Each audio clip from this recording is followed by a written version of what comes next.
All right, welcome to topic number 3, review exponent rules and your radical expressions. We're really not going to go over do too much with the exponent rules until toward the end of the semester, but radical expression is very important. We will need the radical expression right away when we start once we finish all the reviews. All right, so exponent rules. There are several exponent rules here I want to introduce. So if you took Math 101 before or Math 108, you probably seen something called the product rule. Product rule says for any real number A, B, A, and B, okay, if the base are the same and the base are multiplying, okay, so remember multiplying makes up one term. Then what you do with their exponent is to add them, okay? Perfect example, x plus x versus x times x. So after learning about terms, x plus x is two terms. What do you do with two terms? You can combine them. Okay, you can actually combine them. So x plus x means I have two x's. So combined like term is different rule as it compared to multiplication. All right, so x plus x is 2x. You're combining like terms, which is very, very different. Let me write it like this. 1x plus 1x should give you 2x, which is very different when it comes to multiplication. Multiplication between anything is only one term. So the product rule for exponent only applies for one term. So 1x times 1x. 1 times 1 is 1. All right.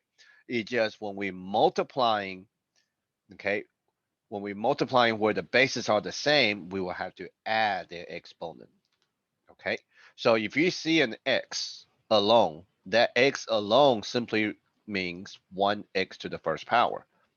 So 1 plus 1 will be 2. So that's why x times x is x squared, because we have to add their exponents. All right. Product rule tells me when the base are the same and the base are multiplying, we have to add their exponents. So for this particular example, negative 3x to the third times 4x to the fifth. So multiply the coefficient first. Negative 3 times 4 is negative 12, right? X to the third times x to the fifth should be x to the 8. Okay? Add the exponent, not multiplying the exponent. Product rule tells me to add their exponents. All right, quotient rules. Quotient rule says when all the bases are the same and the bases are dividing each other, we will actually subtract the exponents. And when we subtract the exponents, we will always take the top exponents, subtract the bottom exponents. That will always be the case. Oh, real easy. The subtraction here simply implies, so if I have x to the fourth over x to the second, x to the fourth can be rewritten as x times itself 4 times, right? X squared can be rewritten as x times x. So subtraction, quotient rule tells us to subtract. The subtraction simply implies that the top x, bottom x cancels out. So that's why we only end up with two x's left on top, or x squared on top. Okay, so the subtraction is simply implying we're canceling out. Okay, so for this particular example, 5a to the fourth over 35a to the seventh. So we were simplifying the coefficient first. 5 over 35 can be reduced by 5. So that should give me 1 over 7. I should have a 7 in the bottom. I'm going to write my 1 on top too. All right. That's so now when the base are the same and the base are dividing, we will subtract the exponents. So by canceling them out, top and bottom, you are subtracting them. So since I got 4a on top, a times a times a times a, and 7a in the bottom. So when the a's start canceling out top and bottom, I should have 3 more left in the bottom because the bottom has 3 extra a's as compared to the top. So my answer would just be 1 over 7a to the third. Okay. Quotient rule, subtract the exponent, top with the bottom. Negative exponent. Okay. When the exponent is negative, what you do is flip the base to the other side of the fraction and make the exponent positive. So for any real number a to a negative exponent, this base a technically is over 1. So all you do whenever you see a base with a negative exponent, all you do is flip the base to the other side of the fraction and make the exponent positive. All right. So since there's nothing on the numerator now, it should be a 1 there. Okay. So if I have a base in the denominator with a negative exponent, then I can flip that base to the other side of the fraction. I can flip it to back to the top and make the exponent positive. Okay, it doesn't matter where the base is at, top or bottom. As long if they do have a negative exponent, you just flip it to the other side and make the exponent positive because all the answer need to have a positive exponent. That's why we have to flip them. Okay. So 8t to the negative 2 power. You can look at this 8t to the negative 2 power as 8 times t to the negative 2. The reason why I'm writing it like this, so you can see the 8 is actually to the first power, right? Anything is always to the first power. So the 8 does not have a negative exponent. 8 has a positive exponent, but a t has a negative exponent. So we will actually flip the t to the other side of the fraction and make the exponent positive. So that means the 8 stays on the top, right? 8 to the negative 2 is automatically over 1. So 8 stays on the top. It has a positive exponent. T come to the bottom becomes t to the positive 2 power.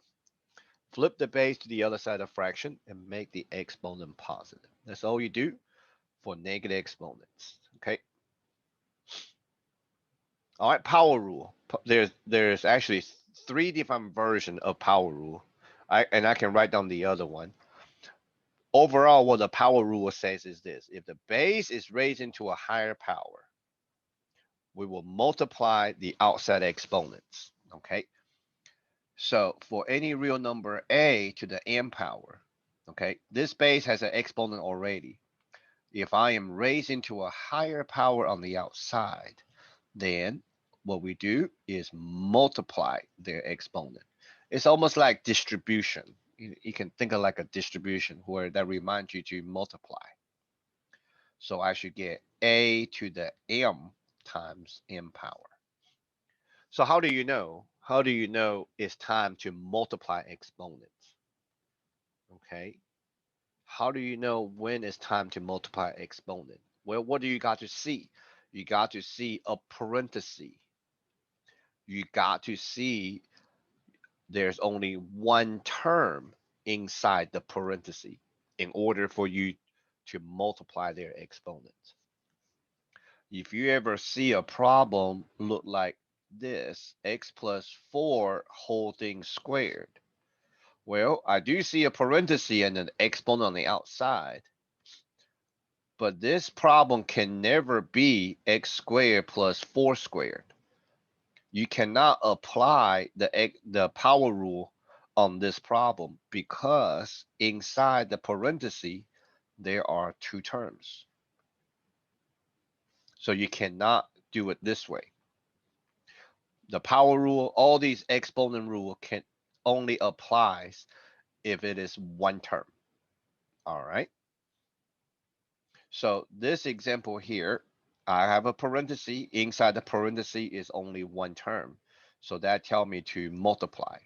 But I do want you to realize the two here is actually to the first power. 2x to the negative 3 means 2 times x to the negative 3. So the 2, you can actually look at the 2 by itself as one factor is to the positive 1 power. So since I have 2 different factors inside, that tells me my outer exponent 2 will multiply both exponents. So 1 times 2 is 2. So my first base, 2, is to the second power times x to the negative 6 power. Multiply their exponents.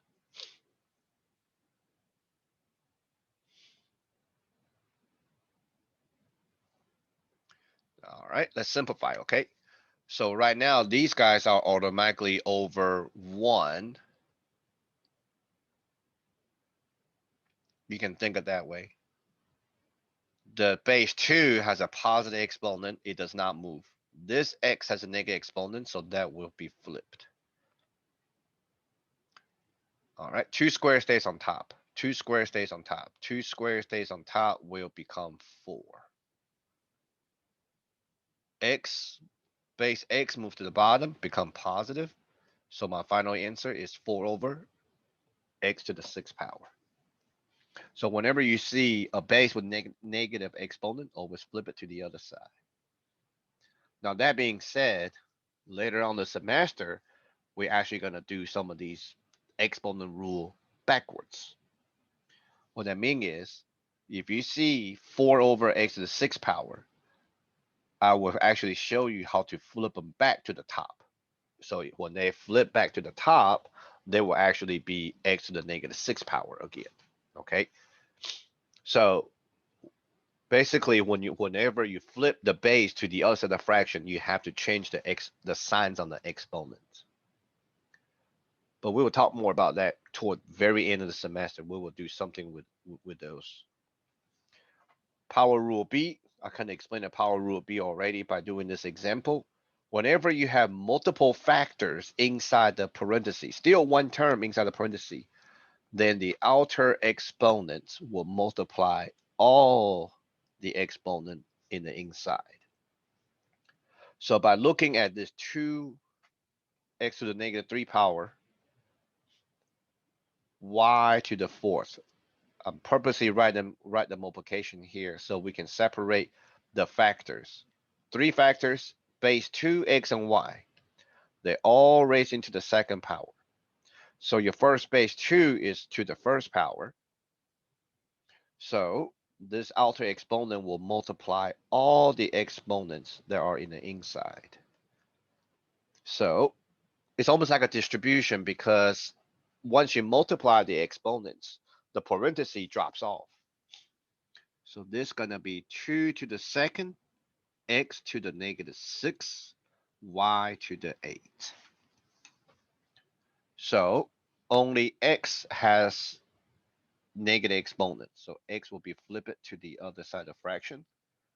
2 squared remains on top, becomes 4, right? 2 squared is 4. Y to the 8 remains on the top, over. X flipped to the bottom, made the exponent positive. So 4y to the 8 over x to the 6th power.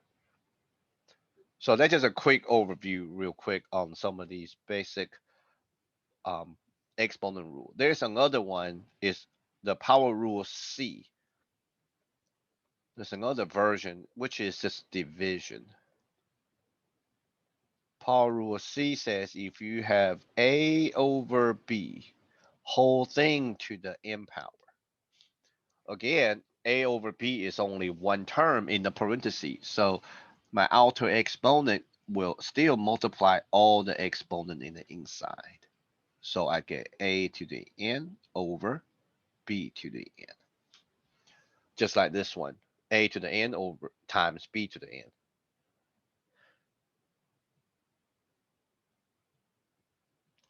Let's go over radical. Radical is very important. We do a little bit of radical, simplifying radical when we first get into college algebra materials.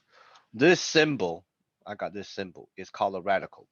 This symbol can be a square root, cube root, fourth root, okay? Anything, any type of roots is called radical. Any number or factors that is under the radical is called a radicand. The roots, I call this the roots, square root, cube root. Sometimes textbook call them index. So if you ever hear me saying index, that's what I'm referring to. So I will use the word root or I will use the word index. Okay. So this problem, square root of 16. The 16 being inside, being under the radical is called radicand. All right. You can have one term, you can have multiple terms underneath your radical, but altogether, whatever is underneath there is called a radicand. Square root of 16 is equal to 4. Most people know the answer is 4, but why? There are different ways to explain this, okay? There are different ways to explaining why square root of 16 is 4. One way I like to explain is using this idea. 16, we know 16 is the same as 4 square. Squares and square roots are technically opposite operation. So they can actually cancel each other out. So when they cancel each other out, all you got left is just a 4. As a matter of fact, calculator actually shows you that too. The square button is right here on the graphing calculator, and right above it is the square roots.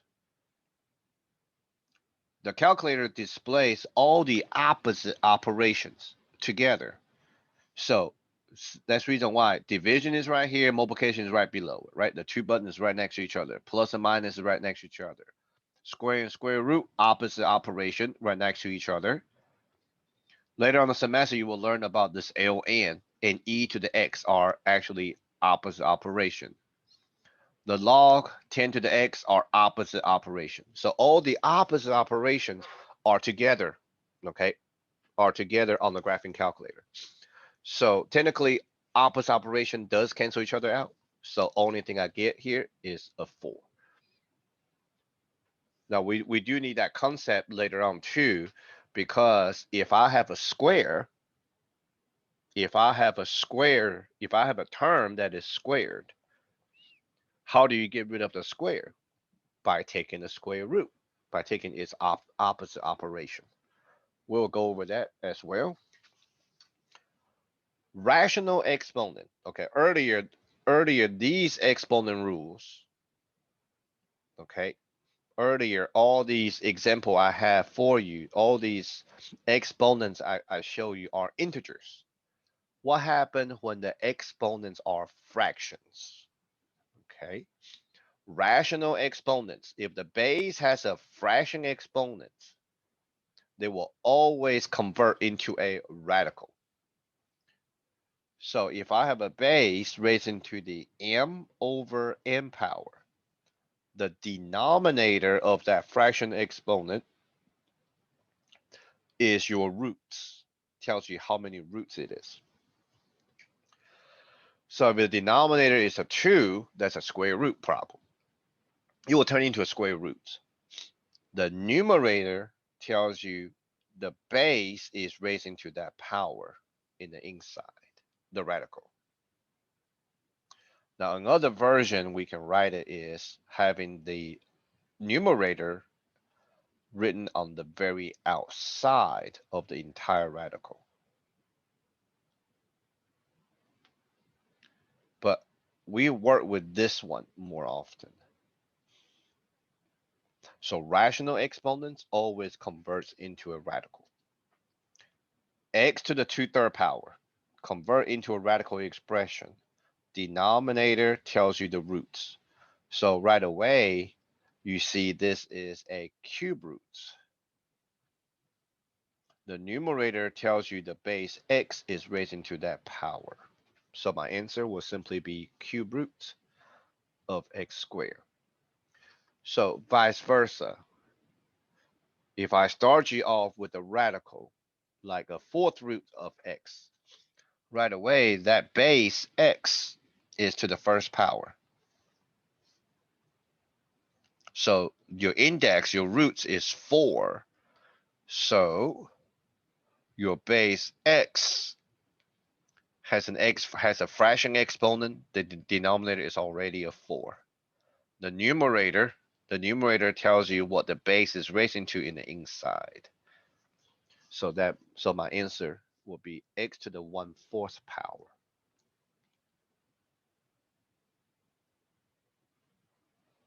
All right. Simplify the following expression and convert the answer into a radical. So let's simplify the exponents first, and then we will turn them into a radical. Okay.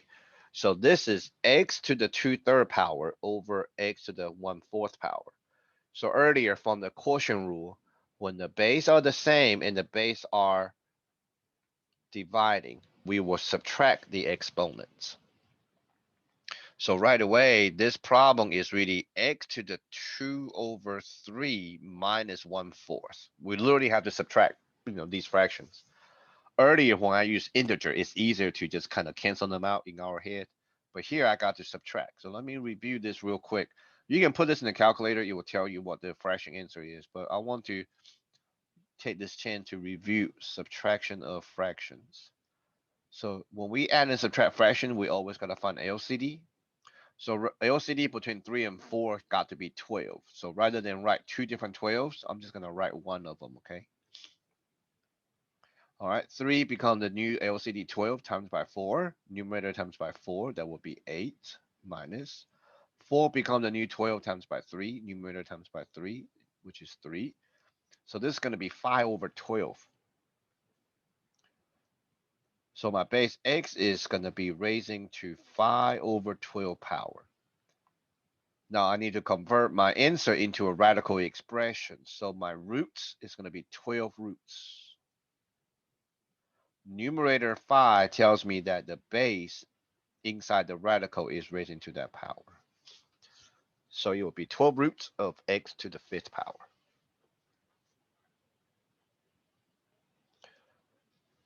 For negative rational exponent, if you have a base with a fraction exponent, but that fraction is negative, all you have to do is flip the base to the other side of the fraction and make the exponent positive. Okay, that's all you have to do. Now, these two examples here are simplifying radical expression. So let's go over this. You probably done this before, but there are two different ways to do this. If inside the radical, okay, this is actually simplifying radical. If inside the radical, well, there are two different ways. Depends on the radical itself. Square root is easier. Cube root is a little bit harder sometimes. But I found the easiest way to explaining how to simplify this is actually breaking down these values inside the radical using prime factorization. You probably heard of prime factorization before, the tree method, right? Using the little tree, 2 times 9 is 18, and then 9 can be brought down even more into 3 and 3. That's called a prime factorization. I normally don't do it this way. I do it a little bit organized. The way I do it is to put my 18 inside the upside down division. And on the outside, I will use a prime number to go into 18. Your popular prime numbers are 2, 3, 5, 7, 11, 13, so on. Okay. So I know prime number 2 can actually go into 18 9 times. All right, find me another prime number to break down the 9. I can use a 3. 3 going to 9 3 times. 3 is a prime number, so only 3 can go into itself 1 time. So when you see this 1 right here, that's when you stop. Okay, I broke it down like this is because for a square root, we are always looking for 2 of the same thing to go outside of the square root.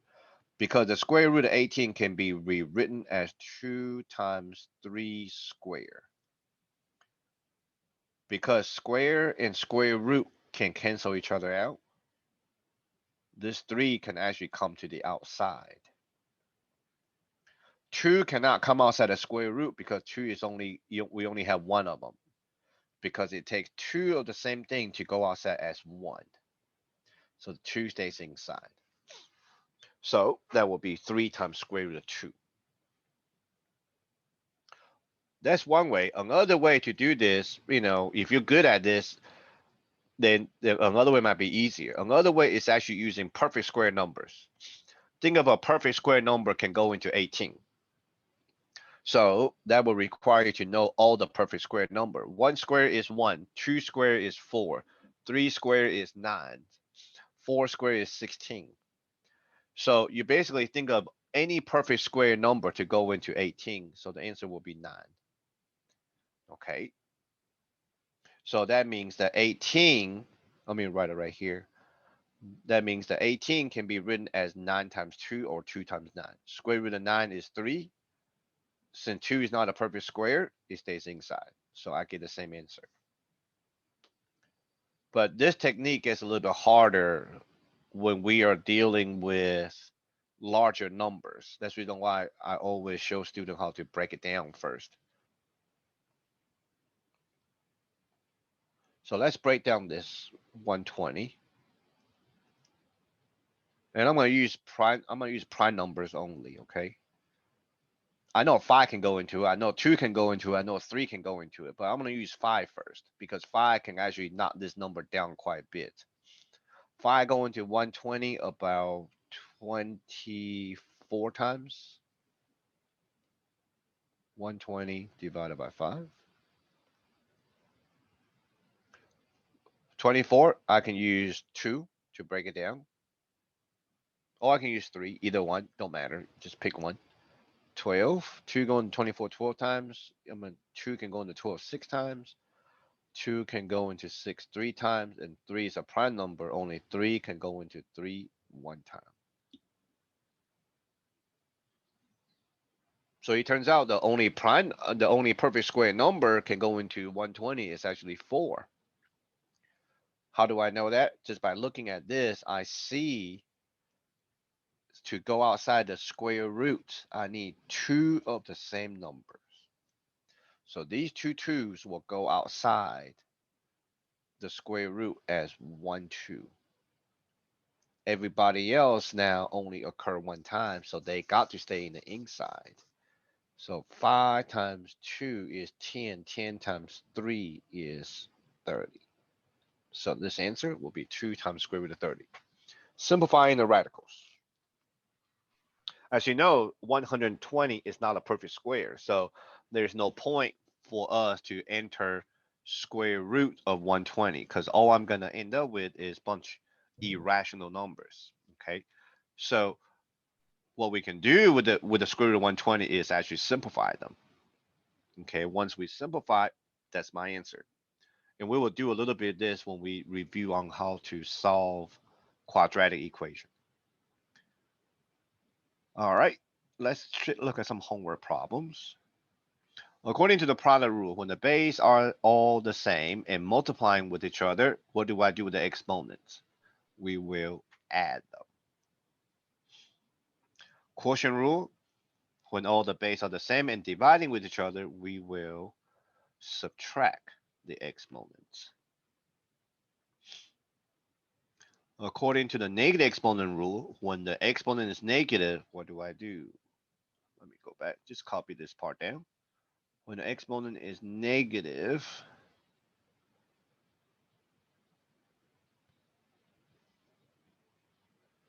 we will flip the base to the other side of the fraction and write the exponent as a positive value. So all that is what you enter in your homework. Oh, by the way, you don't have to turn in the this part, the homework part. Want to give you some hints on the homework? You don't have to turn that part as part of your notes. So there'll be a little bit less you have to turn in. So the notes I'm referring to are anything on the handout other than the question other than the homework questions. Okay, you don't have to turn in the homework questions.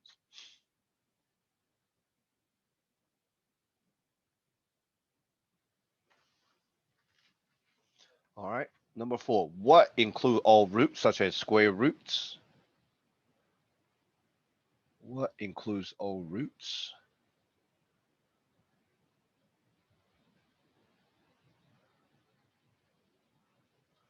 Radical. Radical includes all roots such as square root, cube root, fourth root, and so forth. What convert into a radical? rational exponents, right? Rational exponent converting to radical. All right. So question number 6, what I need you to do is to subtract the two exponent like I did earlier. Whatever answer is, convert that answer into a radical. So your answer should look something like this. And make sure you use the show all component and graphical equation to enter your answer. Okay, you got to do that because otherwise, like I mentioned before, if you don't use the graphical equation when it's calling for, then you will not get a full credit. All right, so that will conclude topic number 3.